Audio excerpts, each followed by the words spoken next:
Mario Maker is this totally insane game because anyone in the world can make their own level. And so with Mario Maker 2 recently released, I think it's important to understand the different types of levels that you might encounter in this game. So let's explain each one of them with food. Playing Mario Maker is like ordering food at a restaurant. You go into the Mario Maker restaurant and you sit down and Chef Nintendo walks up and says, "Welcome to my restaurant. Here, I have a team of chefs from around the world cooking many different types of food, and I think you'll really enjoy them." And you say, "This sounds fantastic. And you know what? Why don't you just bring me out some of your very best meals? I'd like to give them all a try." And the chef says, "Of course. Let me start you out with a dish I think you're really gonna love. I call it way too easy." Now, some levels in Mario Maker just don't have much in them. Like, they really don't have anything going on, and you can't help but just wonder why this even exists. So it's like that chef walks into his kitchen, comes back, and hands you toast.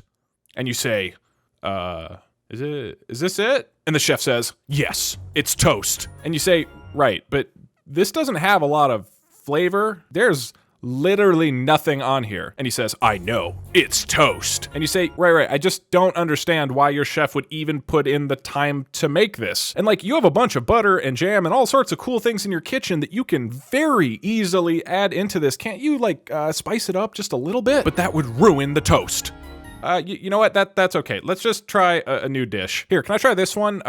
Automatic dinner. Now, automatic levels are one of the most popular meals in Mario Maker. The idea is that you don't move Mario at all, and the level will complete itself entirely on its own. You just get to watch it. And so you don't have to actually play any of that video game you paid for. It's like you order an automatic dinner and the chef says, "All right, for this meal, I'm gonna knock you unconscious, jam a big tube down your throat, power blast a 5-course meal directly into your stomach, wake you back up, and you'll have eaten dinner without actually doing anything." And you say, that sounds pretty fucking disgusting. I don't want you to do that. And the chef says, whoa, I don't think you understand. With an automatic dinner, you don't even have to do any of that pesky eating. I'll just jam the food in there for you. And you say, "Yeah, but that's really not why I pay to eat at a restaurant though. I want to actually do the eating. That's kind of the entire point, to like experience the food myself in my own way, making my own decisions, not to just have it blasted into my mouth hole."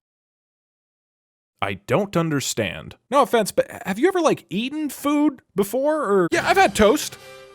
All right, why don't we try a new dish? How about this one, a puzzle dish? Now, Mario Maker puzzle levels are very cool. The idea is that there's all sorts of traps and obstacles that can only be beaten by combining the game mechanics in these clever and unexpected ways. So it's like you order a puzzle dish from that chef and he comes back to your table and hands you a durian, a can of tuna fish, and a box of bananas. And he says, "All right, for this meal, you have to eat that durian, but you have to figure out how to open it. That's the whole meal." And you say, "Well, okay, but you didn't give me a knife. And this durian is like rock hard. How the hell do I eat this thing?" And the chef just smiles at you. So you poke and prod at the durian for a little bit, but there's like no obvious way to open this thing. So, all right, let's check out this can of tuna.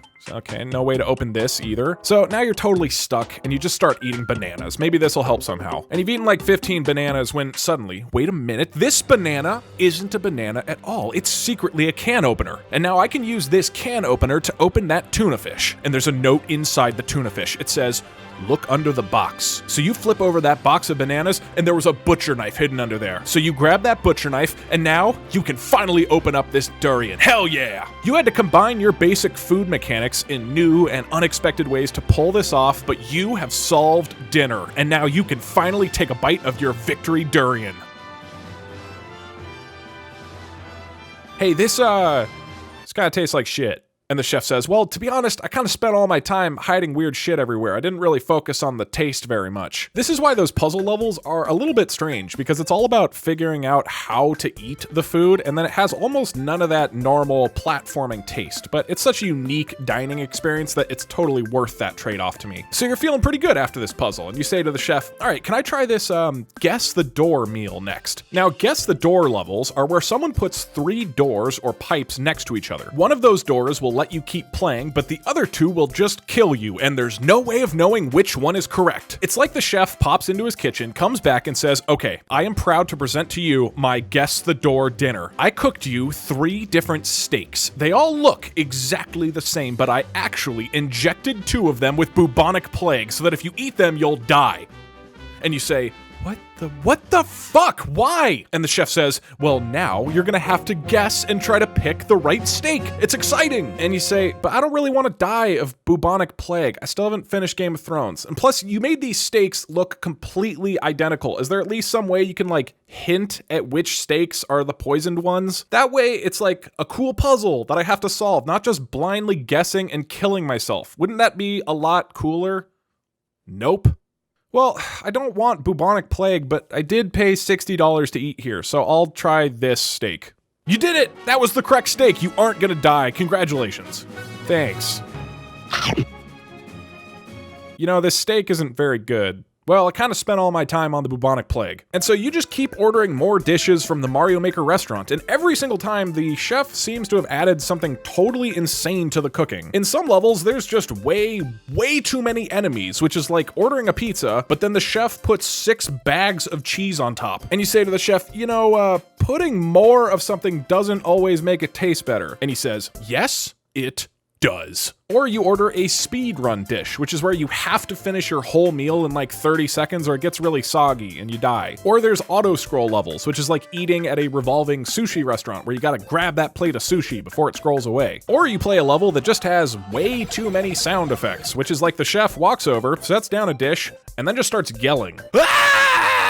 Hey, why are you yelling? And the chef says, well, the truth is, I don't really know how to cook good food, so I'm hoping that if I'm just really loud, you might not notice the bad taste. And you say, no, please don't do that. That does not make this taste better.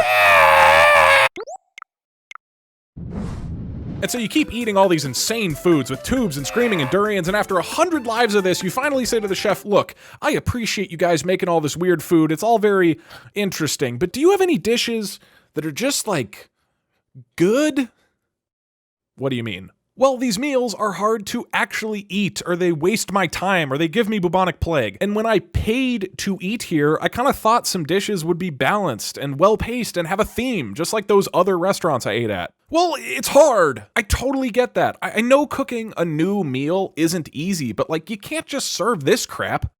Well, maybe you could try cooking something. I mean, our kitchen is totally open and we have all the ingredients to cook a great meal. You could design some amazing food for everyone here to eat. Whoa, you mean I could make a meal that everyone eats and loves? I mean, it'd take a lot of work, but that does sound fun. Yes, and I think you're actually talented enough to do it.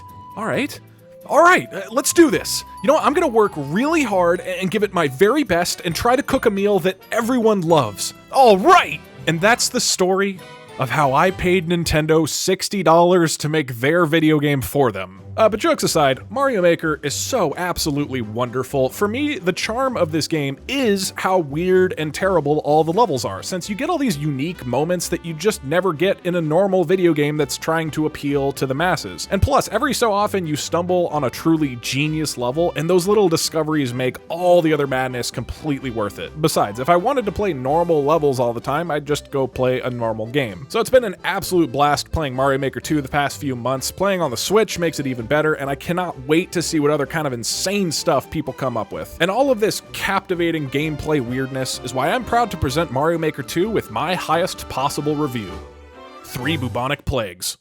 But if you're still hungry for delicious food, then check out today's sponsor, Verve. Verve is a video experience app bringing together tons of channels like Crunchyroll, Rooster Teeth, and gives you a chance to discover great new content. And now you're probably thinking, all right, Doug, but can you explain Verve with food? Yes. Verve is like going into a restaurant and they've handpicked a team of chefs from around the world to serve you incredibly unique meals. Basically, you're getting a curated menu which is specifically designed to help you discover new tastes. And for me personally, I really love finding unique content, like anything that's different from the norm, and I've been really impressed at how much compelling stuff is on Verve. Some of my favorite examples are Harmon Quest, because I love D&D, the Cyanide and Happiness show, which is fantastic, and My Brother and Me, which I've wanted to watch forever because I absolutely adore the McElroys. And now you're probably thinking, Doug, that's a lot of food, but hold on, I'm not finished. If you become a premium member, Verve has offline viewing, so you can download these shows and watch them anywhere. It's accessible on any device, there's exclusive series, and a lot more. And now you're thinking, Doug, this sounds great, but can I get a 30-day free trial of Verve Premium? Yes. Go to vrv.co/DougDoug or click the link in the description now to get a 30-day ad-free trial of Verve Premium. And yeah, give it a shot and let me know what you think. If there's anything you're particularly excited about or you have recommendations, let me know, because I'm really stoked to explore more. And again, that is vrv.co/DougDoug or click the link in the description to get a 30-day ad-free trial of Verve Premium. And a big thank you again to Verve for sponsoring this video.